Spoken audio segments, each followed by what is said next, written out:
யோ பேப்பு என்னையா இன்னைக்கு ராஜஸ்தான் கூட ஜெயிச்சிடலாம்ல? ஜெயிச்சிடலாம். என்னையா இழுக்குற? எலிமினேட்டர்னா டஃபா தான் இருக்கும். யோ எலிமினேட்டர் அது மயிராவது. நம்ம ஆடி பிளே ஆஃப் வந்த எல்லா மேட்சுமே நமக்கு எலிமினேட்டர் தான்யா. எப்படியாவது ஜெயிச்சிருங்கயா. சுத்தி எக்கச்சக்க பஞ்சாயத்து இழுத்து வச்சிருக்கோம். இந்த முறை ஈசாலா கப் நம்பு. இது போதியா எங்களுக்கு. எங்க அந்த மேக்ஸ்வெல்?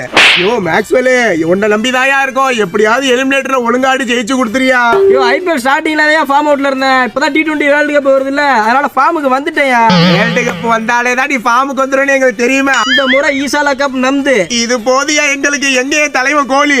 தலைவா எப்படியாவது ஓப்பனிங் இறங்கி ஒரு 60-70 அடிச்சிரு தலைவா. அப்பதான் ஜெயிக்க கொஞ்சம் ஈஸியா இருக்கும். புரியல தலைவா. நான் பேச மாட்டேன், என் பேட்டு தான் பேசும். இங்க இன்னைக்கு ராஜஸ்தானுக்கு சங்கு பிளே ஆஃப் போனது பெருசு இல்ல. மௌன கப் அடிக்காம மட்டும் வெளியில வாங்க. இந்த முறை ஈசாலா கப் எங்களுக்கு. குறுக்க இந்த கௌசிக் வந்தா யாருன்னா அவன் தாண்டா KKR.